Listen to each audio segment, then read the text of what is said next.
Passou por Belo Horizonte para 2 palestras um gestor de recursos, cidadão que atua no mercado financeiro, é sócio da Greffos Capital, uma empresa que cuida do dinheiro de quem tem. É isso, Rodrigo Constantino. Boa tarde.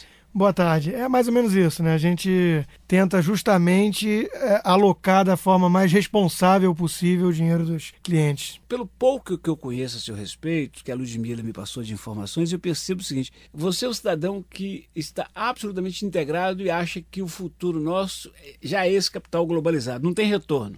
Não tem mais volta, o mundo é globalizado, né? A entrada da China e da Índia, por exemplo, nesse mundo globalizado mostra isso, veio para ficar. E acredito que os brasileiros vão ter que se adaptar para competir, né? Nós temos muito a ganhar com isso. Acho que aqui Minas, por exemplo, que tem bastantes recursos naturais, minério, sentiu na pele essa bonança que veio de fora. Agora, as empresas vão ter que se adaptar, porque a competição também é maior, né? De todos os seus livros, os títulos pelo menos, porque eu ainda não os conheço em pormenores, o que me chama a atenção é a economia do indivíduo, o legado da escola austríaca. Quem fez ciências sociais, no meu caso, conheceu as escolas de Chicago e de Frankfurt para sociologia. Você confirma o que eu suspeito? A escola austríaca fala de economia mais focada no cidadão do que no Estado? É isso aí. A escola... Na verdade, eu me formei na Pontifícia Universidade Católica no Rio e eu não escutei falar desses economistas da escola austríaca, né? Eu escutava muito falar em Keynes ou então na escola de Chicago, que também é forte na área de economia. Mas aí eu fui autodidata depois de descobrir a escola austríaca e, de fato, eles têm um viés muito pró o livre mercado e com sempre um ceticismo muito grande em relação às políticas de Estado, né, que tentam consertar muitas vezes falhas de mercado que existem. É preciso aceitar essa premissa, né? Não existe perfeição quando se trata de modelo econômico, mas muitas vezes eles tentam consertar essas falhas e suas intervenções geram novos problemas não intencionais, que eu acredito que a escola austríaca tenha uma ferramenta interessante para mostrar então esses efeitos. Um deles é as próprias criações de bolhas econômicas. Muitas vezes, quando o governo tenta salvar países de recessões inevitáveis por causa de excessos cometidos anteriormente, eles ajudam a criar um ambiente onde bolhas podem estar sendo criadas, né?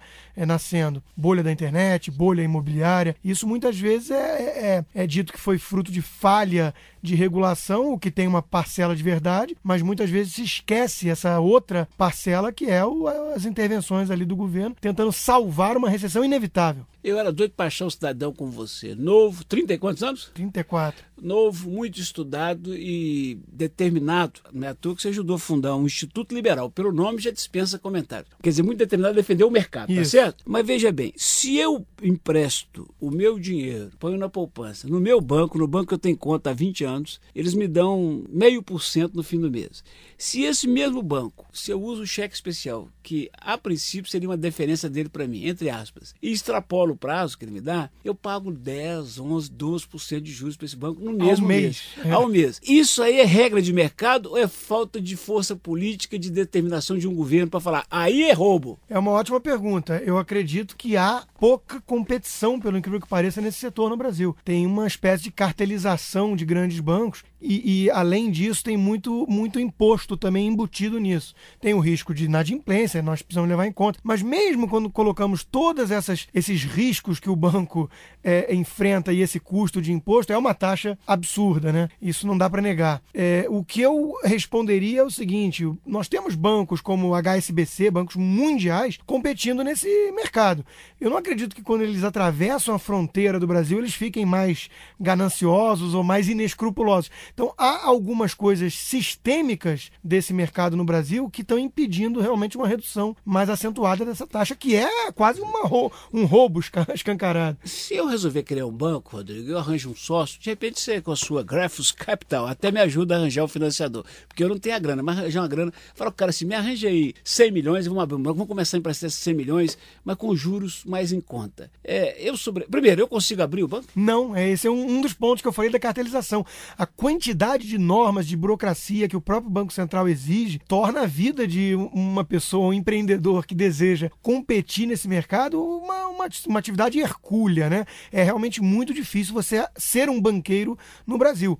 E outra coisa que eu diria para chamar a atenção de que o problema é mais do sistema como um todo, é que o próprio governo tem bancos estatais competindo nessa indústria, como o próprio Banco do Brasil, que se você for verificar no final do dia, não tem taxas tão melhores assim. É um pouco mais baixo que a média da indústria, mas não é tão mais baixo. Me leva a concluir que é preciso tentar mexer nas estruturas do sistema, não é? O problema não está na ganância do banqueiro A ou B, o problema está num modelo onde há pouca competição, muita burocracia para se entrar nesse mercado competindo com taxas menores e um imposto ainda muito elevado. Nós vamos fazer uma transição aqui para a prosa final, porque chamou a atenção que é a história sua de questionar a intervenção do governo na vida do cidadão. Então, fazendo a transição, considerando que está escrito lá na Constituição de 88, a taxa de juros tem que ser limitada em 2% ao ano. Tal. O que eu sinto é que e isso, né, gente, por mais inocente que a gente seja, tem uma bancada dos bancos lá no Congresso Nacional, claro, mas há liberalidade demais do Estado em relação a grandes grupos, como os bancos, e pressão total sobre o indivíduo pagador de impostos, que somos nós, o cidadão comum. É mais ou menos isso, né? Eu acho que a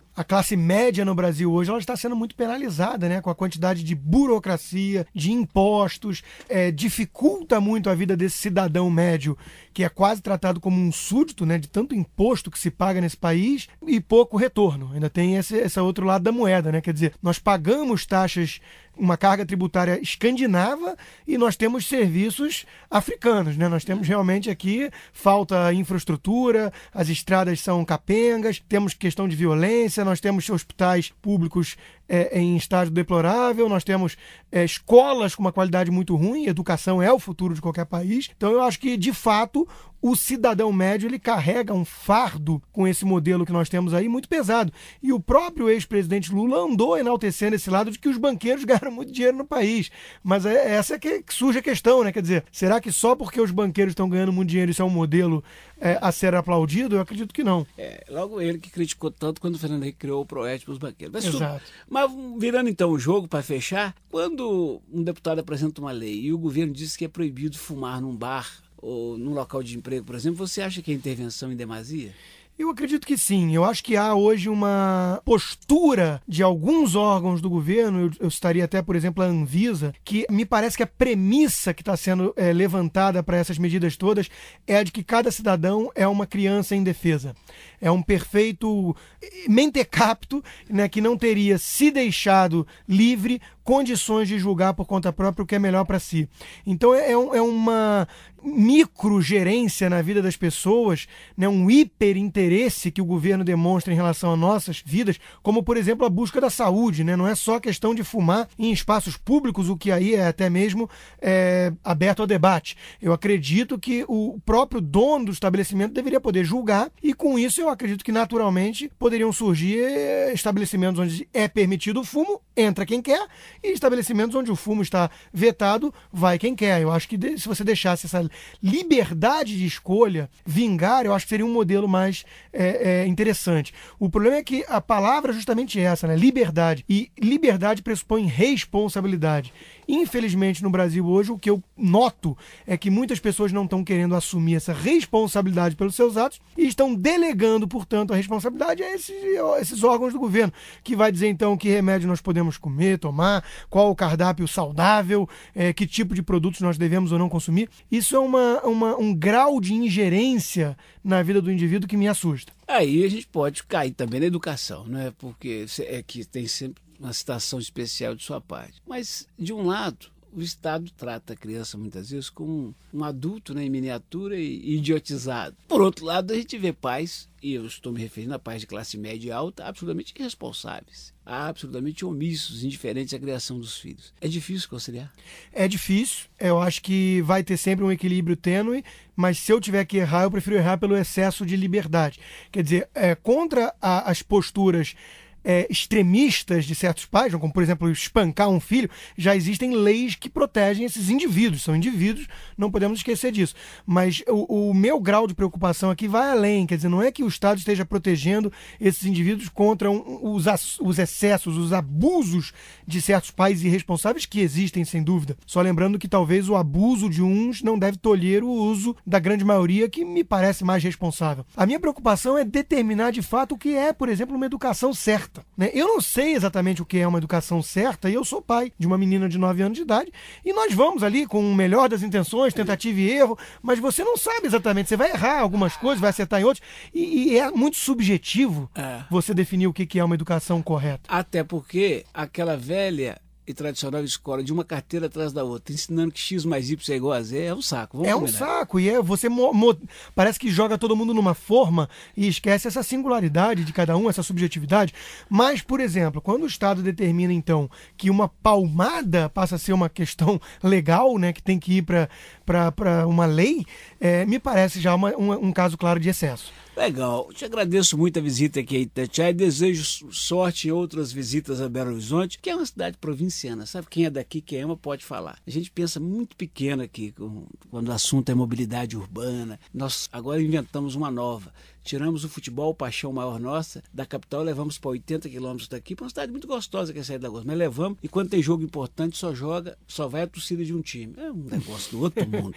Nós no Rio não estamos muito diferentes. Não, né? Podemos deixar um e-mail, de repente, do Instituto Liberal, do Milênio, um e-mail assim para um ouvinte que fala: ô, Rodrigo, gostei da sua prosa, ou falar assim: não, você está muito para frentinho pro meu gosto, como é que fala? Podem mandar críticas, sugestões, são sempre bem-vindas as críticas, né? Pode mandar para o meu e-mail pessoal, que é constantino.rodrigo@gmail.com. Esse é o Rodrigo Constantino, é gestor de recursos, é sócio da Grafos Capital. Pelo nome vocês estão vendo que deve ser um negócio que gera grana, que é uma beleza. Chamada geral Itatiaia.